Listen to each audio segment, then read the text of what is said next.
In this video, we will hear Louise Hay give her insights and enlighten us. Change in transition is a process of love. When life is filled with challenges, we have to take it upon ourselves to make a change. What can really help us over time is the belief system that we can transform our lives by thinking positive thoughts. If you believe that the world is a cruel, sneaky place and we cannot survive in it through honest means, that as a thought that will make us change negatively. However, believing that we are magnificent as we are, and we have the means to grow from within towards wherever it is that we want to go or live in the now and present and really enjoy ourselves. These kinds of thoughts create positive changes in our belief systems that can lead us to a life of self-examination and honesty, thinking about what makes us better human beings. There is a level of awareness and understanding that every person needs to come to terms with when they are on the path of curating a positive self-image. The path is the thing that makes us succeed in the world, because when we walk on it, we realize that no matter what obstacles come our way, no matter what negativity we are tested with, and whatever it may be, that it's trying to prevent us from living our best lives, we can face it. We can face it absolutely everything that we are challenged with, because challenges make us stronger, and they also make us happy. They make us happy people because we realize who we are by facing circumstances that may not be ideal.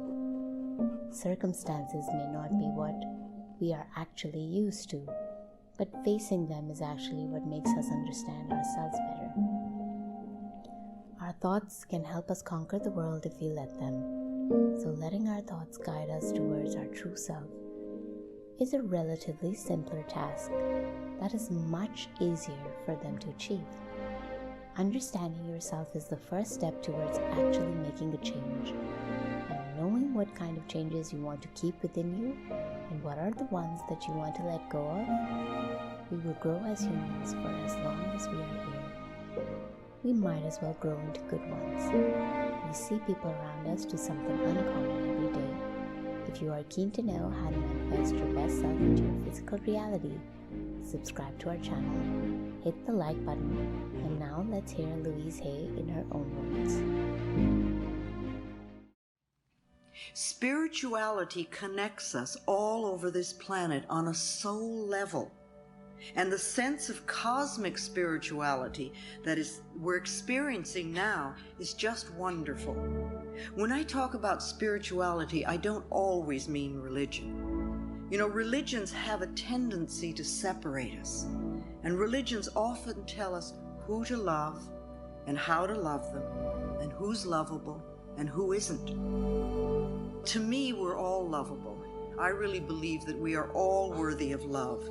For love, to me, is the only thing that's going to bring about lasting positive changes to our planet.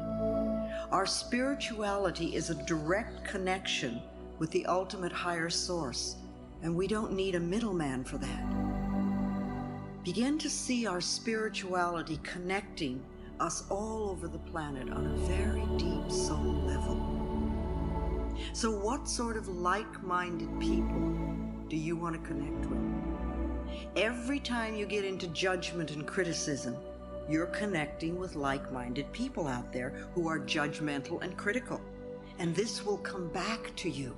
Remember, what we give out always comes back. And every time you meditate, you're connecting with like-minded people out there who are meditating. And meditating to me really means just closing your eyes and going within and being quiet long enough to hear your own inner wisdom. You really have the answers within you. You have all the answers within you. And you need to quiet down long enough to hear them.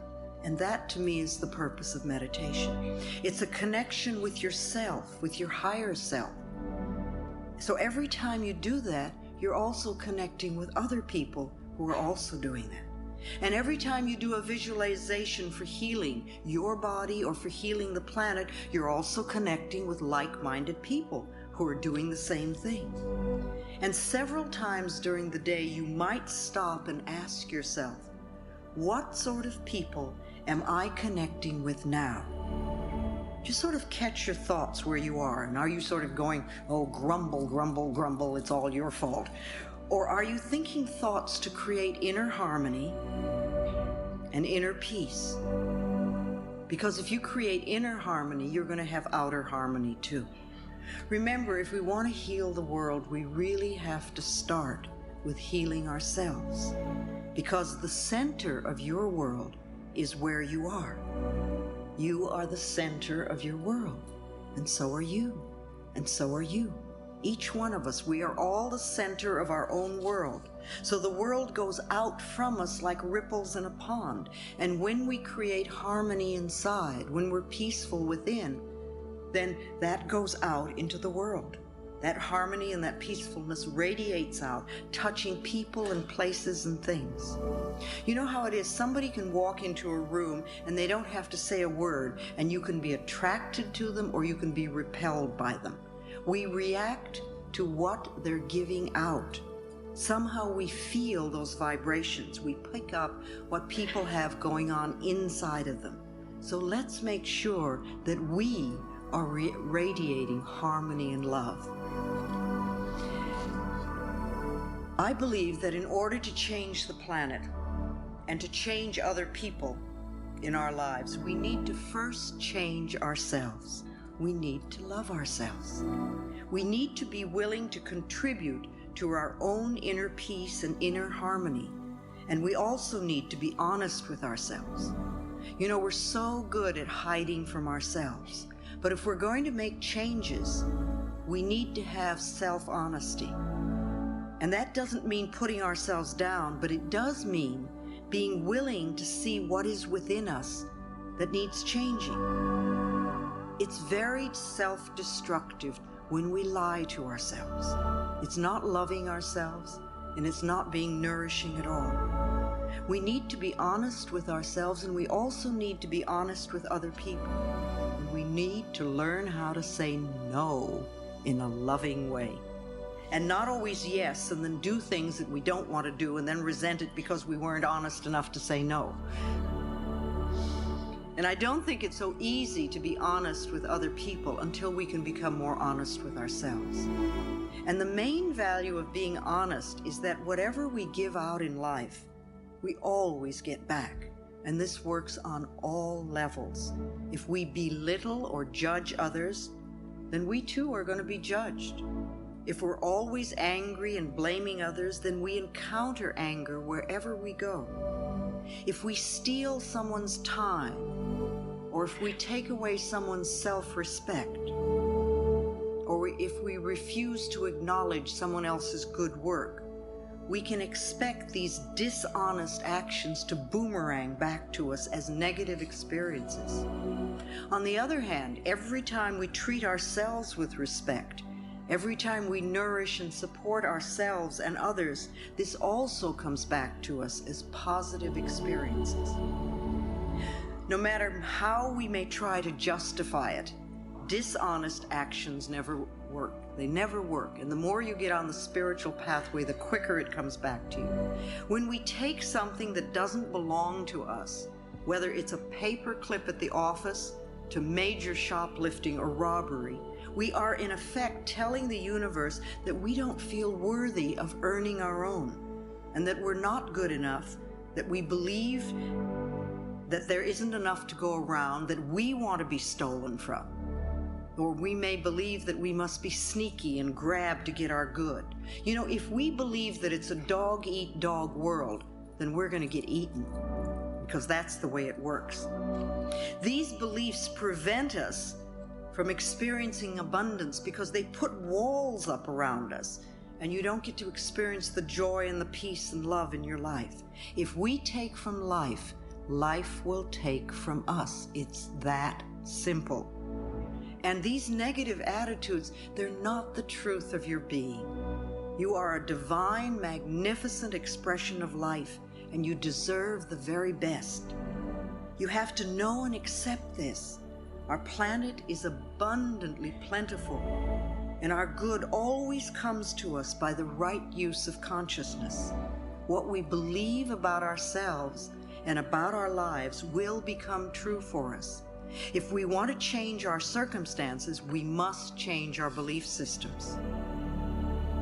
Ask yourself periodically, what do I really believe about this? And think about it. And what do I feel? And do I really want to do what they're asking me? And why am I doing this? Start examining your thoughts and what's going on inside of you. Be honest with yourself and find out what you're really thinking and believing. Don't just be on automatic pilot all the time, and say, oh, well, this is the way I am, or this is what I do. Why do you do it? And if it isn't a positive, nourishing experience in your life, see if you can figure out where it came from. Where did you first do it? Was that something you were taught as a child? Maybe it's time to let that one go. You don't need that anymore. If you have the, oh, this is just the way it is, well, then with that attitude, you can't change. It's not possible. And also, if you know everything, if you're a person who knows it all, who knows everything, you can't change because you can't let a new idea get in. We want to be willing to learn and to grow. And what we're always working for is more understanding and awareness and knowledge so that we can do and experience things differently. That's all. You don't want to berate yourself for what you used to do or where you are or what you don't know or you don't have. Just learn more. Study, go to classes, read books, listen to tapes, talk to other people. There's so much stuff that we can learn now. It's just wonderful. Learn about yourself. Learn about your beliefs. Learn about the way your particular mind works. And is it working in a way that really enhances your life? Explore a lot of new avenues so that you can begin to understand more. Allow new ideas in and expand your consciousness. We hear so much these days about addictions, and we think there are many, many kinds of addictions besides just the chemical ones. When we say addiction, we immediately think, oh, the chemical thing. But there's also pattern addictions, and every one of us has some sort of addiction, because they're really patterns that we adopt to keep ourselves from being in present time. We don't want to deal with what's in front of us, so we have some way of getting away. We don't allow ourselves to be where we are and to know what's really going on in our own lives. So we each have an addiction. I don't know what yours are. We all have something. Whatever it is that we do. For some people, it's a food addiction. For some people, it's a chemical addiction. And for other people, it could be an emotional addiction. Remember, you can even be addicted to finding fault in people. A lot of people like that one. You can be addicted to fear. If you're somebody who's addicted to finding fault in people, then no matter what's going on, you find somebody else to blame. It's their fault. They did it. Or maybe you're addicted to running up bills. There are so many people that are so addicted to debt. And they do everything they can to be over their heads in debt constantly. And it doesn't seem to have a lot to do with whether they have any money or not, the amount of money. And so being in debt, if you think of it, is an addiction. It's a pattern addiction that we do. You can be addicted to rejection, to having people reject you. And if that's one of your addictions, then everywhere you go, you're going to attract people who reject you. Who's watching me? Who's going to reject me? Who's not going to accept me? However, the rejection out there is always a mirror, a reflection of the rejection that we have within us. If you don't reject yourself, nobody else is going to reject you. Or if they do, it certainly isn't going to matter. You won't pay any attention to it. If you get upset because other people are rejecting you, you have to know that's because you're rejecting yourself. And so ask yourself honestly, how do I reject myself? Where am I not accepting? So you might think about addictions and what addiction do you have, and could you change your addiction, your negative addiction, into a positive one? If you're going to be addicted to something, why don't you be addicted to loving yourself, or addicted to doing positive affirmations, or addicted to something that really supports you and loves you? We also talk a lot about stress these days. It's such a key word. Everybody is stressed out, or it's so much. It's a catchword, and we use it so much these days, and I think it's really become a cop-out word too. Oh, I'm so stressed out, or this is so stressful. It's always stress, you know. But think about what stress really means. You know, stress to me equals fear. So next time you're thinking about how stressed you are, ask yourself what you're frightened about. Ask yourself how you're overloading yourself. How are you burdening yourself? What are you doing to yourself that's creating this fear within you so that you don't have inner harmony and peace? Don't just use it as a word to be a cop-out. Stress is not inner harmony. Inner harmony is being at peace with yourself. And when you're at peace with yourself, you do things one thing at a time, and you don't let things get to you. You can't have stress and inner harmony at the same time. They don't equate. So I see stress as fear. And ask yourself then, if you're feeling stressed, how can I release this fear? How can I be at peace with myself? What can I do? Nothing has any power over you. And don't give a little word like stress a lot of power. You are the power. You are powerful. You're the one that can make the changes. So to me, love is the answer. And if we're going to make changes, it has to come from a loving space of the heart, so that the changes will be permanent. Well, they'll be permanent. And when you love yourself, life is so much easier and much more fun. And people resist loving themselves so much. I know I did at the beginning. But really, when you do, it's just so much more fun. It really is. You enjoy life. You wake up in the morning and you're glad to find yourself there. Start connecting with yourself. Support yourself. Really do wonderful things for yourself. And then you can easily and effortlessly give to the world. It won't be a struggle at all. And that light that you're using to go within and find your own love, you'll be able to carry like a beacon for other people who are still in darkness.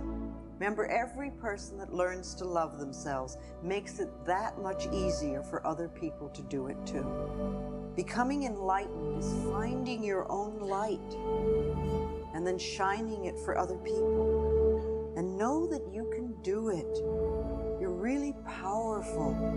And you can make the changes that you want. Just take the first steps and keep going. Little step after step after step. You know, don't insist that you do it all in one leap. Take the steps. Remember, impatience is a resistance to learning. That's all it is. It's like you want the answer without learning the lesson or doing the steps. So, you know, ask yourself, what is it I need to do next? And even if you don't know the answer, the very fact that you're asking it, the universe will hear and will present it in front of you. They'll say, this is what you do next. And then maybe you say, oh no, but I don't want to do that. As I said before, I want to create a world where it's safe for people to love each other, where we can all do that. I don't want dependency. I don't want people to be dependent on me. That's not what I'm looking for at all. I don't want to be a guru or a healer. I'm just a simple lady with a simple message of love yourself.